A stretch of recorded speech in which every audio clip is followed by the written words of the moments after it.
মাদকদ্রব্য নিয়ন্ত্রণ অধিদপ্তর জেলা কার্যালয় বগুড়া এবং মাদকদ্রব্য নিয়ন্ত্রণ অধিদপ্তর জেলা কার্যালয় রংপুরের যৌথ একটি অভিযান আজকে ১ জুলাই ২০২৬ তারিখ পরিচালিত হয়েছে। আপনারা ইতিমধ্যে দেখেছেন যে ১২,০০০ পিস ইয়াবা এবং ৫৭ প্যাকেট চায়ের পাতা, যা ৫০০ গ্রাম করে, আর তার ২টা মোবাইল সহ আমরা তাকে আটক করেছি। আটককৃত ব্যক্তির নাম মোহাম্মদ মনসুর মন্ডল, গোদা, ৫০ বছর বয়স। তার পিতা মৃত শাহজালাল মন্ডল, সে কাঞ্চনপুর পীরগঞ্জ থানা রংপুরের স্থায়ী বাসিন্দা এবং সে দীর্ঘদিন যাবৎ তার একটা মুদিখানার দোকান আছে, সেখানে সে চায়ের আড়ালে এই চায়ের প্যাকেটের মধ্যে ঠিক যেভাবে কুরিয়ারে আসছে এই চায়ের প্যাকেটের মধ্যে সেই ইয়াবার প্যাকেট ঢুকিয়ে সিল করে ক্রেতাকে সরবরাহ করে এবং যিনি ক্রেতা হিসেবে নিয়ে যান, নিয়ে সেল করেন, সেটি সন্দেহের অবকাশ থাকে না।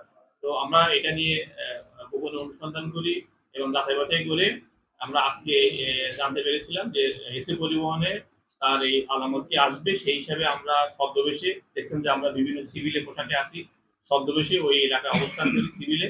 এরপরে যখন সে আলামতটা নিতে আসে, এসে যখন সে ফোন নাম্বার মিলিয়ে আলামতটা কাউন্টার থেকে রিসিভ করে, দেন আমরা তখন তাকে আলামত সহ আপনাকে গ্রেপ্তার করি এবং সেখানে সকল মিডিয়ার ভাইরা ছিলেন, দেখেছেন যে মাদকের বিরুদ্ধে যে অভিযান সেটি অব্যাহত আছে এবং আমরা প্রাথমিক জিজ্ঞাসাবাদে তার কাছ থেকে যে তথ্যগুলো পাচ্ছি সেগুলো আমরা আমাদের যে আগের তথ্য রয়েছে সেগুলো মিলিয়ে দেখছি।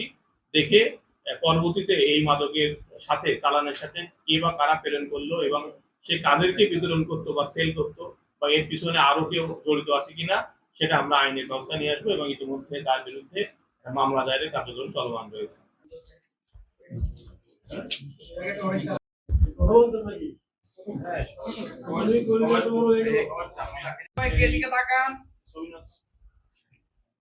মাথা তোলো ভাই, আপনি একটু বলছেন আপনি এত বড় একটা অভিযানে ছিলেন শুরু থেকেই। মাথা তোলো থাকেন উনি রেখে বসাবো না, আপনি একটু বলছেন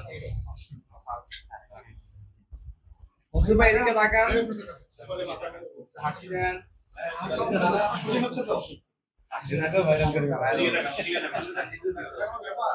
অলরেডি মানুষের মনসুর ভাইয়ের লজ্জা কম, কেননা ওই লাইভের মধ্যে উনি কোনো কথাই বলতেছিল না।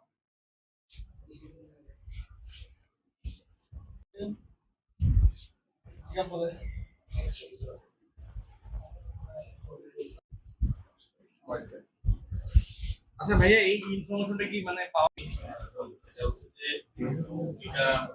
ছিলেন না বগুড়া এবং জেলা কার্যালয় রংপুরের যৌথ অভিযান এটি আজকে আমরা ১ জুলাই আমাদের কাছে গোপন তথ্য ছিল টাকা দাও ইয়াবা প্রচার করে এবং সেই আবার টাকা উঁচু করে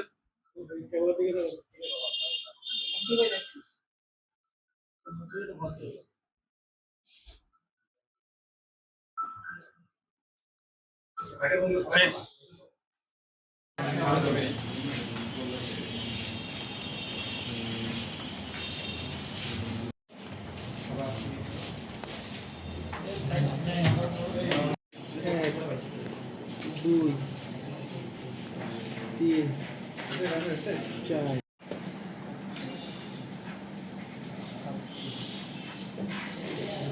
যা বলবো যা কথা দিয়েছে পাবলিককে কথা তো রাখছে। শেষ করে ফেললাম।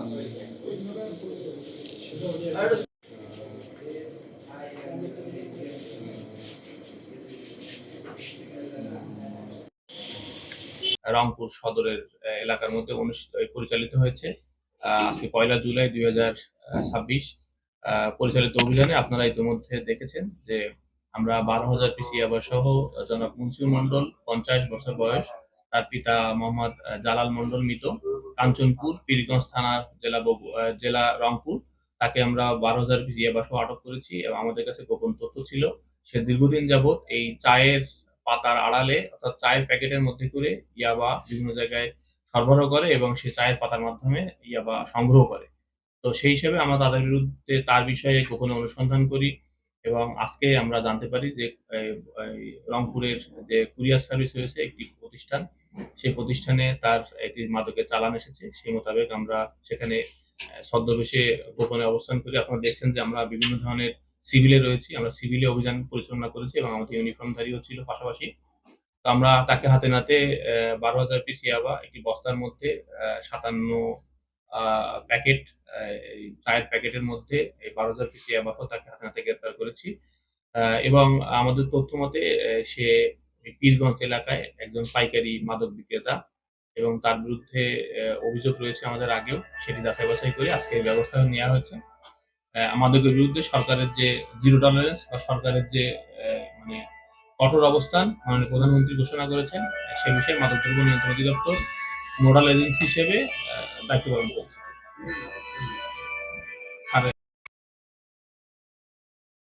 মাদকদ্রব্য নিয়ন্ত্রণ অধিদপ্তর বর্তমান সময়ে অনেকগুলা বড় ধরনের অভিযান করেছে এবং সেখানে বিপুল পরিমাণ মাদকদ্রব্য উদ্ধার হয়েছে। আজকে যে চালানটি উদ্ধার করা হয়েছে এটি চা পাতার আড়ালে নিয়ে আসা হয়েছিল। গেল বছরের সেপ্টেম্বরে 20,000 পিস ইয়াবার একটি চালান মশার কয়লার আড়ালে নিয়ে আসা হয়েছিল ঠাকুরগাঁয়ে। তো সেখানেও আমরা 2 জন আসামিকে শনাক্ত করে তাদেরকে আইনের আওতায় নিয়ে এসেছি। আজকে যে চা পাতার আড়ালে যে চালানটি নিয়ে আসা হয়েছিল এখানে আমরা 12,000 পিস ইয়াবা পেয়েছি এবং সেখানে আমরা একজন আসামিকে আইনের আওতায় নিয়ে আসছি। আপনারা জানেন ইতিপূর্বে আমাদের রংপুর, বগুড়া আমাদের যৌথভাবে আমরা বেশ কয়েকটি অভিযান করেছি। আমাদের একটি অভিযানে পাথরের আড়ালে বিপুল পরিমাণ গাঁজা পাচার করা হচ্ছিল, সেখানে 37 কেজি গাঁজা ধরা হয়েছে। আমরা সেটা বগুড়ায় যাই আটক করতে সক্ষম হয়েছিলাম। আমাদের কুড়িগ্রামের টিমও বড় বড় মামলা করছে। আমাদের লালমনিরহাটের টিমও বড় বড় মামলা করছে। অর্থাৎ সীমান্ত এলাকা দিয়ে যে সমস্ত মাদক আমাদের দিকে আসছে অথবা সীমান্তের বাইরে চট্টগ্রাম দিক থেকে যে মামলা আলামতগুলো আমাদের এই অঞ্চলে ঢুকছে, আমরা এগুলোর ব্যাপারে সর্বদা নজরদারি করছি এবং এই ধরনের আলামত বা আইনগত ব্যবস্থা নেওয়ার ব্যাপারে আমরা সর্বদা সজাগ রয়েছি। আপনাদের সবার সহযোগিতা চাচ্ছি। আমরা মাদকদ্রব্য নিয়ন্ত্রণ অধিদপ্তর আপনাদের সকলের সহযোগিতায় এই ধরনের মাদক বিরোধী তৎপরতা অব্যাহত রাখতে চাচ্ছি। আজকে যে মালামালগুলো আসলো কোথা থেকে আসছে? এটা আমরা যেটুকু দেখেছি চট্টগ্রাম থেকে আসছে এবং আগের যে চালানটি আসছিল আমাদের 20,000 পিস ইয়াবা ঠাকুরগাঁয়ে ধরা পড়েছে সেটিরও কিন্তু ছিল চিটাগাং থেকেই আসছিল এবং সেটা আসছিল হচ্ছে মশার কয়েলের আলো। আমাদের আজকের যে আলামত যেটা উদ্ধার করা হয়েছে এটি সর্বোচ্চ সাজা এবং যাবজ্জীবন কারাদণ্ড। আমরা এটা তদন্ত করে দেখবো, যদি ট্রান্সপোর্ট অথরিটি জড়িত থাকে অবশ্যই তাদের বিরুদ্ধে আইন করতে হবে। আজকে এসে পরিবহনের মাধ্যমে আসছে।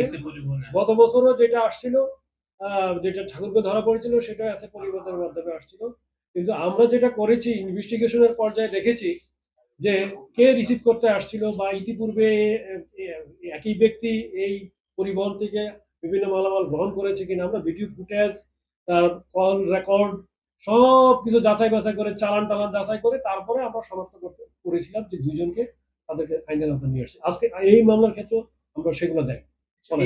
এখানে একটা বিষয় একটু অ্যাড করি স্যারের সাথে, সেটা হচ্ছে যে কুরিয়ারের যে মাদকের চালান আসছে আজকে যেটা যেমন সফল হলো, আমরা কিন্তু এমন প্রতিটা কুরিয়ারে আমাদের নজরদারি অব্যাহত আছে। এমন না যে আজকে এসে পরিবহন থেকে উদ্ধার হয়েছে বলে সুন্দরবন বা অন্য কোনো কুরিয়ার ছাড় পাচ্ছে তা না। প্রত্যেকটা কুরিয়ারে আমাদের নিয়মিত নজরদারি অব্যাহত আছে এবং সেখানে আমাদের তৎপরতা বৃদ্ধি করা হচ্ছে।